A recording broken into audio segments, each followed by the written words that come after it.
আপনাদের একটু ওয়েট করতে হবে। তার আগে আমি শুরু করছি আজকের একটা ঘটনা দিয়ে, যেটা দিয়ে ইমেইল।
হওয়ায় ধান ক্ষেতের পানি শুকিয়ে গেলে সেচ পাম্প দিয়ে পানি তুলে ধান খেতে দিতে হতো।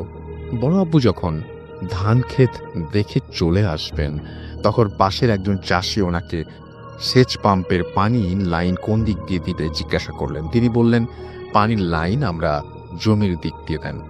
আমি মাগরিবের পরে এসে আপনার জমির দিকে ফিরিয়ে দেব। লোকটি তাই করে এবং পরের বিষয়ই চলে আসে। বড় আব্বু মসজিদে এসে নামাজ পড়ে বাসায় চলে আসেন। তিনি মনে মনে চিন্তা করছিলেন, সারা রাত ওনার জমিতে পানি চললে জমি পানিতে পূর্ণ হবে। ভোরবেলা এসে পানির লাইন ওই লোকটার জমির দিকে ফিরিয়ে দিলে লোকে টেরই পাবে না। লোকটি যখন জমিতে আসবে ততক্ষণে জমিতে পানি পূর্ণ হয়ে যাবে। তিনি বাসায় এসে এশার নামাজ পড়ে খাওয়া দাওয়া সেরে ঘুমিয়ে পড়েন। ঘুমানোর আগে মনে মনে মাথায় সেট করে রাখেন যে ওনাকে ভোরে আজানের আগে উঠে জমির দিকে যেতে হবে, জমিতে গিয়ে পানির লাইন ফিরিয়ে দিতে হবে। যথারীতি উনি ঘুমিয়ে যান। ওনার ভাষ্য মতে ঘুমানোর কয়েক ঘন্টার মধ্যেই ওনার ঘুম ভেঙে যায়। কিন্তু উনি ভেবেছিলেন ফজরের আজানের সময় বোধহয় হয়ে এসেছে, তাই তাড়াহুড়ো করে ঘুম থেকে জেগে ঘড়ির কাঁটার দিকে না তাকিয়ে যাত্রা শুরু করেন। তখন সবে মাত্র রাত 12টা হবে। যাওয়ার পথে বাজার অতিক্রম করে যেতে হয়। তিনি যাওয়ার সময় লক্ষ্য করেন বাজারে মজুর শ্রেণীর অনেকে এখনো তাস খেলছে। তিনি তাদেরকে ফজরের আগ পর্যন্ত রাত জেগে তাস খেলার জন্য ধমকও দেন। তারা বড় আব্বুকে দেখে ফজর নাকি তখন রাত 12টা তার হিসেব না করে দ্রুত তাস লুকাতে ব্যস্ত হয়ে পড়েন এবং বলেন যে, হুজুর এখনই চলে যাচ্ছি। বড় আব্বু যথারীতি ধানের জমিতে গিয়ে হাজির হন। তিনি দেখেন জমিতে পানি পরিপূর্ণ হয়েছে। তিনি পানির লাইন ফিরিয়ে দেন। তিনি চলে আসবেন এই মুহূর্তে পার্শ্ববর্তী কুহেলিয়া নদীতে কেউ একজন মাছ ধরার জন্য জাল ফেলার শব্দ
আর মনে মনে আল্লাহর নাম জপতে লাগলেন।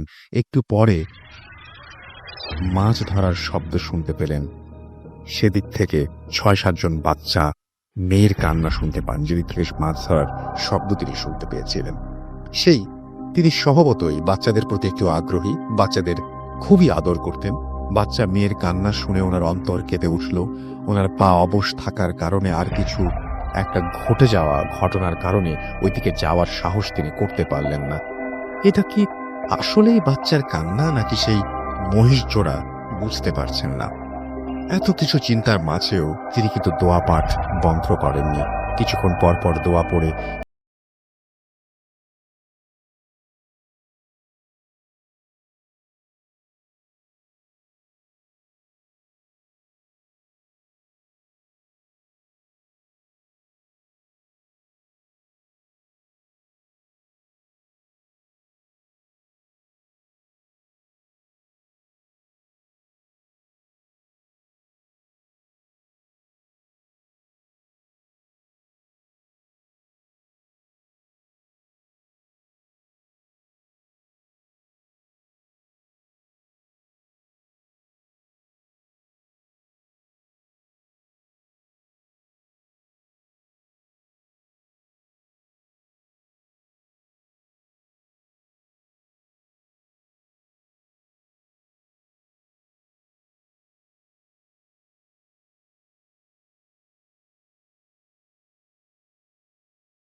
মেয়েটির সাপ বাবার গায়ে ছুঁড়ে মারে। এই সাপটি বাবার হাতে কামড় দেয়। পরবর্তীতে বাবার পুরো শরীর নীল হয়ে যায় এবং ওঝা গাকিয়ে সেই সাপের বিষ নামানো হয়।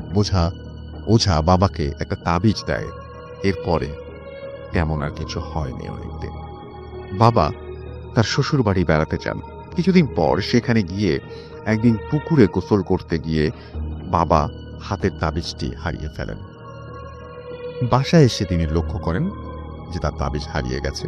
সেদিন রাতে বাবা রাতের খাবার শেষে যখন শুয়েছিলেন, তখন হালকা তন্দ্রা এসেছে। তিনি লক্ষ্য করলেন একটা বোরকা পরা মহিলা বাবার একদম মুখের ওপর শূন্যে ভেসে আছে। এটা দেখা মাত্রই মহিলাটি বাবার গলা চেপে ধরেন এবং বাবা গোঙাচ্ছিলেন। এমন সময় আম্মুর ঘুম ভেঙে যায়। আম্মু বাবাকে ধাক্কা দিতেই সেটা গায়েব হয়ে যায়। পরের দিন উঠে নানিকে ব্যাপারটি জানানো হয়। নানি বাবাকে বলেন, তুমি এই মেয়েটি আসলে বলবে তোমার বউ আছে, সংসার আছে, তুমি তার সাথে যেতে চাও না, সে যেন চলে যায়।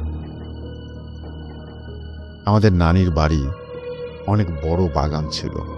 বাবা ওই দিন বিকেলে বাগানের দিকে যান। তখন ফলের মৌসুম ছিল।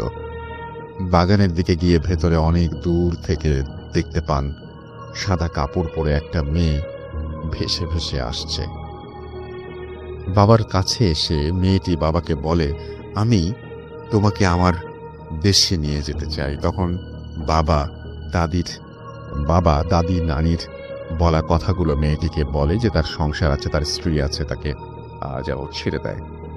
যার ফলে মেয়েটি প্রচণ্ড ক্ষিপ্ত হয়ে বাবাকে সজোরে আঘাত করে। সেখানে বাবা জ্ঞান হারিয়ে ফেলে। বাবাকে খুঁজে না পাওয়ায় মামারা বাগানে গিয়ে বাবাকে মাটিতে পড়ে থাকতে দেখে এবং ধরে নিয়ে আসে। ওই দিন বাবাকে নানি বাড়ির এলাকায় বড় এক হুজুরের কাছে নিয়ে যাওয়া হয়। হুজুর বাবাকে দেখে আসনে বসেন এবং বলেন, ওই মেয়েটি বাবাকে অনেক পছন্দ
ফুটপাত পর্যন্ত যে রাস্তাটি ছিল, সেখানে একটি একটি লাইট পর্যন্ত ছিল না। নিজস্ব পরিবহন ছাড়া সেদিকটায় সন্ধ্যার পরে কেউ তেমন যেত না।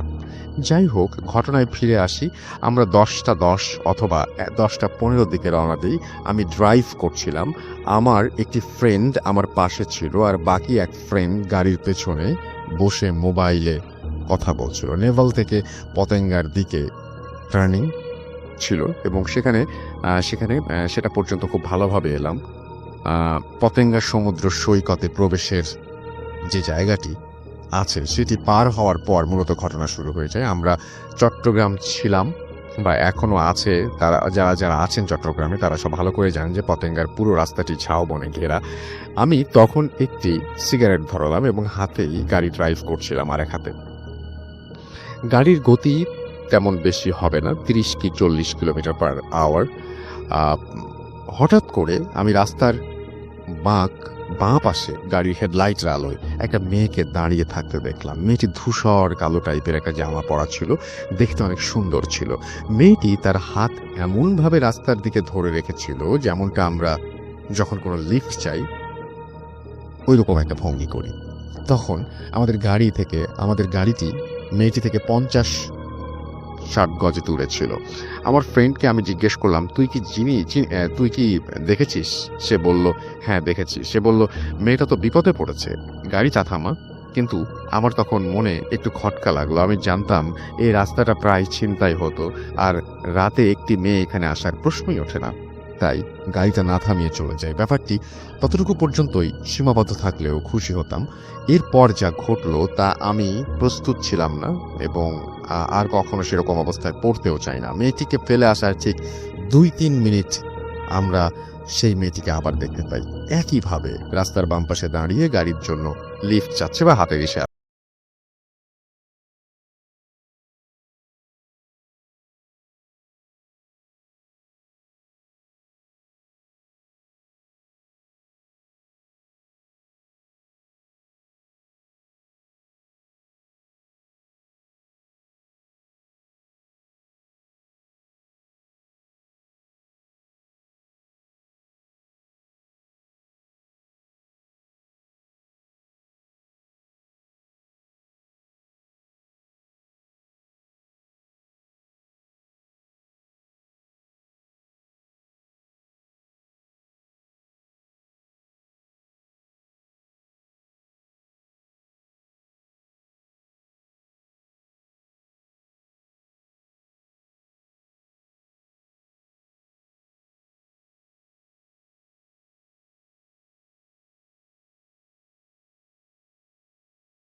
যে তিনি হচ্ছে আমার মানে তার মানে তিনি বলছেন যে এক্স এরকম কিছু একটা এবং তিনি তার নামটা তারপরে লিখেছেন এবং তিনি সেই নামটা omit করতে বলেছেন। তার সাথে দেখা হবার পর আমরা একটা সম্পর্কে জড়াই। আর স্টোরি শুরু হয় এইখানেই। এক্স যখন ফার্স্ট আমার হাত ধরে সে তখন সমানে কাঁপছিল। And I was surprised. এমনটা হওয়ার তো কথা না। কারণ সে এর আগেও অনেকে মিট করেছে। Anyway, maybe he was nervous. So আমি ইগনোর করলাম। নেক্সট যখন ওর বাসায় ওর বোন আমাকে দেখে, উনি তো আরো বেশি উইয়ার্ড বিহেভিয়ার শুরু করে। আমাকে অনেক কোয়েশ্চেন করে আর এমন ভাবে করে যেন আমাকে আগে থেকে সে চেনে এবং মানে পরিচয়টা নতুন না আর কি। এরপর আমার সাথে তার মেন্টের কথা। আমরা চিলেকোঠার একটা ঘরে থাকতাম। আমার এক্স হাজব্যান্ড ঘুমের খুব পাগল। একবার ঘুমালে তাকে জাগানো খুব কষ্ট। ফার্স্ট নাইটে আমি ওয়াশরুমে যাবার জন্য তাকে ডাকি বাট সে ওঠে না। সো আমি একাই বের হয়ে যাই, যদিও ভয় হচ্ছিল বাট সাহস করে চলে যাই। যখন আমি ওয়াশরুম থেকে বের হই তখন আমার মনে হয় কেউ আমার কাঁধের ওপর জোরে জোরে নিঃশ্বাস ফেলছে, লাইক কেউ কিছু দেখার মতো, মানে কেউ কিছু আমার কানে কানে কিছু একটা বলার চেষ্টা করছে বা বলতে চাইছে। আমি এত পরিমাণ ভয় পাই যে পিছনে তাকিয়ে কিছু দেখার মতো সাহস হয় নাই। দৌড়ে আমি ঘরে যাই আর ঘামতে থাকি। তারপর জানি না কখন ঘুমিয়ে পড়ি। তার এক উইক পর আবার দুপুরে আজানের আগে আমি ছাদে ছিলাম। তখন আমি ছাদ থেকে দেখি একজন ফকির আমাদের বাসার গেটের সামনে দাঁড়িয়ে।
যেটা বলছেন যে so this is my story and তারপরে তিনি বলছেন যে আরো অনেক ইনসিডেন্ট আমার আছে যেগুলো আমি in future I can share.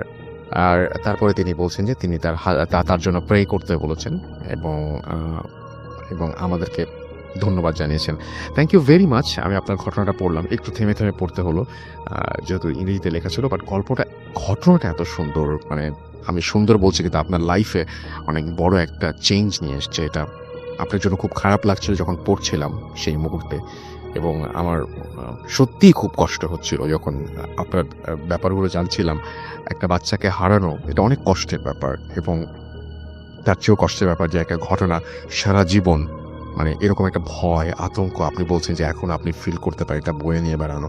তবে আমি বলবো যে এটা যে কারো লাইফেই এরকম কিন্তু একটা ঘটনা আমার চোখের সামনে। আমি কি আশ্চর্যজনক ব্যাপার যে উনি বলছেন যে ওনার এক্স হাজব্যান্ড ছাদে একজন মানুষকে দেখেছিলেন, এবং পেছন থেকে শুরু করি, এবং একটি মেয়েকে, যেই মেয়ে তার সঙ্গে বলেন জানিয়ে দেন, আগে থেকে জানিয়ে দেন। এটা এমন কিছু না যে হ্যালুসিনেট করেছেন, কারণ যা যা বলেছেন 3 বছর পরে তাই হয়েছে যে 2015-এ বিয়ে হবে, তারপর একটা বাচ্চা হবে, যে বাচ্চাটা মারা যাবে, সব কিছু মিলে যায়। এবং এই মেয়েটির সাথেই পরবর্তীতে তার দেখা হয়, এবং দেখা হবার পরে বিয়ে হয়। সব কিছু খুব অদ্ভুত ব্যাপার, এবং এই জন্য বাড়ির মানুষজন খুব উইয়ার্ড বিহেভিয়ার করে। এই সব কিছু খুবই অদ্ভুত। কিভাবে আসলে, মানে আপনি আবার ফিউচার থেকে আপনি আপনার পাস্টে ফিরে গেলেন, মানে আপনি 2015 থেকে কিভাবে আপনি 2012-এ গেলেন, এবং যে সেখানে আপনি আপনার যে তখন যিনি হাজব্যান্ড হচ্ছিলেন না বা হাজব্যান্ড হতে পারতেন তার সাথে কিভাবে ইনফরমেশন দিলেন, সব কিছু যে জিন দ্বারা হয়েছে আপনি বলছেন। কিন্তু এই জিনটা কেনই বা এরকম করলো, কেন কি হলো সেটা আমরা পুরোটা জানি না। কিন্তু এটা চোখের সামনে একটা জিন একটা মানুষকে সাপ হয়ে যেতে দেখলে বা এরকম আপনি যা যা বললেন, এইগুলো কিন্তু খুবই ভয়ঙ্কর এবং খুব অদ্ভুত ব্যাপার, এবং এটা আসলে মেনে নেওয়াটা খুব কষ্টের, এবং ভাবলেও আতঙ্কিত হতে হয়। Thank you very much. আপনি আপনার নাম লিখেছেন।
সাধারণত হারিয়ে যাওয়া ব্যক্তিদের চিহ্ন খুঁজে বের করার দায়িত্বে থাকেন, এবং এই ধরনের ট্র্যাকার একজন করে দুটো দলই ছিল।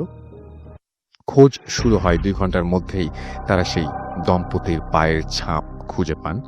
ট্র্যাকার এই জন্যই বিশেষভাবে তাদেরকে প্রশিক্ষণ দেওয়া হয়। যাই হোক, পায়ের ছাপ খুঁজে পাওয়ার পর তৎপরতা আরো বেড়ে যায়।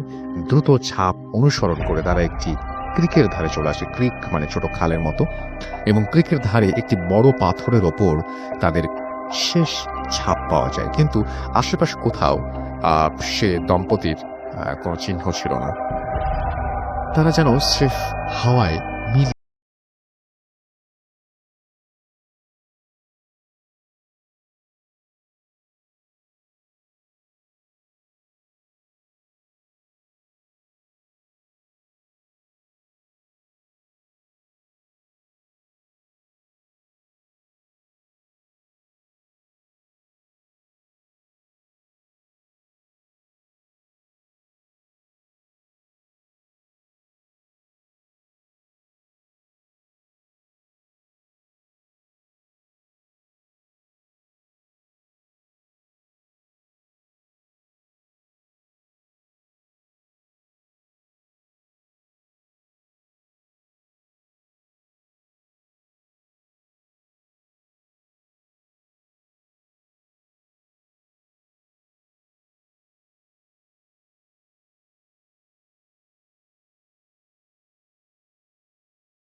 রেখেছিল সবার থেকে, যেন সবাই দেখে ভাবে ডেরেক বুঝি তাকে সাহায্য করছে আর সান্ত্বনা দিচ্ছে।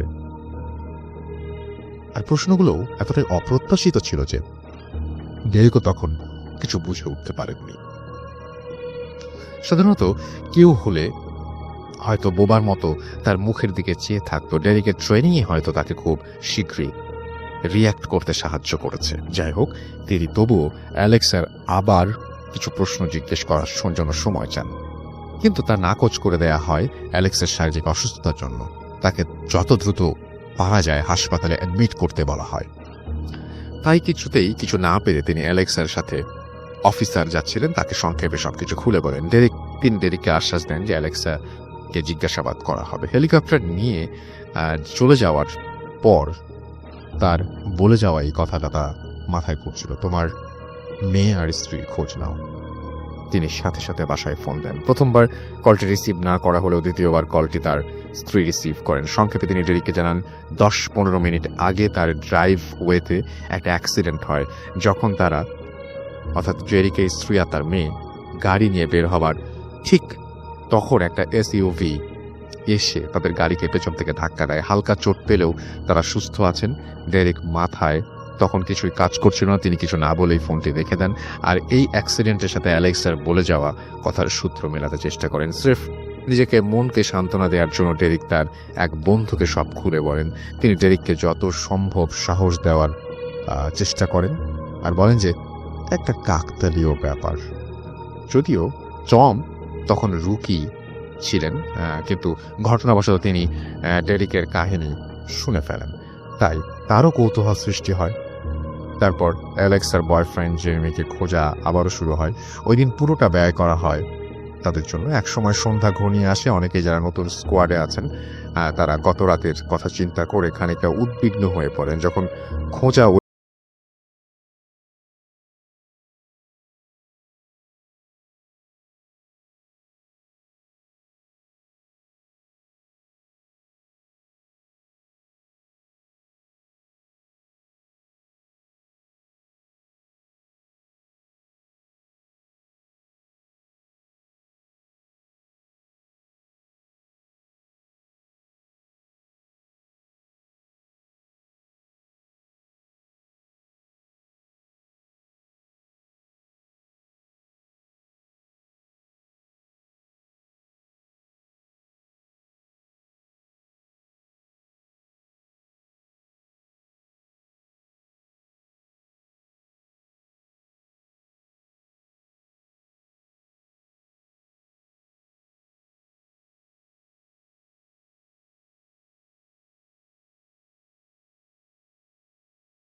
তাদের মনে নেই। জেরেমি কিভাবে পায়ে ব্যথা পান, অ্যালেক্সা ডেরিককে কিছু প্রশ্ন তাদের মনে নেই এগুলো।